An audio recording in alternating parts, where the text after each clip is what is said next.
Hi guys. അപ്പോൾ ഈ രാത്രി കുഞ്ഞും അച്ഛൻ അമ്മ എവിടെ പോകുന്നതെന്ന് വെച്ച് കഴിഞ്ഞാൽ ഞങ്ങളൊന്ന് എയർപോർട്ട് വരെ പോവാണ്. എയർപോർട്ടിൽ പോകാൻ നിൽക്കുമ്പോൾ നിങ്ങൾ വിചാരിക്കും ഞങ്ങൾ നാട് വിടാൻ പോകുന്നത്. എന്നാൽ ഞങ്ങളല്ല ഇവിടെ നാട് വിടാൻ പോകുന്നത്. നാട് വിടാൻ പോകുന്നവരെ കാണിച്ചു തരാം. വന്നു, ഇവരാണ് നാട് വിടാൻ പോകുന്ന ആൾക്കാർ. അതായത് എൻ്റെ ബെസ്റ്റ് ഫ്രണ്ടാണ്. പക്ഷെ ബെസ്റ്റ് ഫ്രണ്ടെന്നൊന്നും പറയാൻ പറ്റില്ല, എൻ്റെ ചേച്ചിക്കുട്ടി തന്നെയാണ്. അതായത് എൻ്റെ ഫാമിലിയിലെ ഒരു അംഗമാണ്. ഞങ്ങൾ തമ്മിൽ ഭയങ്കര 6 ഇയർക്ക് മേലെ ഞങ്ങൾ തമ്മിലുള്ള ഫ്രണ്ട്ഷിപ്പ് ഉണ്ട്. അങ്ങനെ ഞങ്ങളുടെ ഒരു ഫാമിലി മെമ്പറാണ്. ഇവർ മൗറീഷ്യസിലേക്കാട്ടോ പോകുന്നത്. ഇത് ചേട്ടായുടെ കൂട്ടുകാരനോട് ചേട്ടാ യാത്ര പറഞ്ഞ് ഞാൻ ചെറുതായിട്ടൊന്ന് പകർത്തി. എൻ്റെ അടുത്ത് യാത്ര പറയാൻ വന്നപ്പോൾ ഞാൻ കരയരുതെന്ന് പറഞ്ഞു. പക്ഷേ ലാസ്റ്റായപ്പോൾ ഞങ്ങൾ രണ്ടുപേരും പൊട്ടിക്കരഞ്ഞു പോയി. ഈ വീഡിയോ എഡിറ്റ് ചെയ്യുമ്പോഴും എനിക്ക് കരച്ചിൽ വരുന്നുണ്ട്.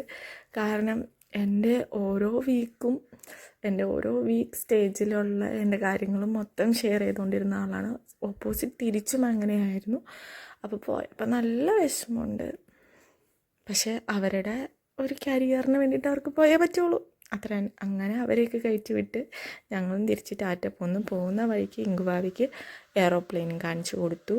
ഒപ്പം തന്നെ അപ്പുറ സൈഡിൽ കൂടെ ട്രെയിൻ പോകുന്നുണ്ടായിരുന്നു കേട്ടോ. ട്രെയിനും കാണിച്ചു കൊടുത്ത് ഞങ്ങൾ വീട്ടിലേക്ക് പോയി. അപ്പോൾ അത്രേ ഉള്ളൂ. ടാറ്റ.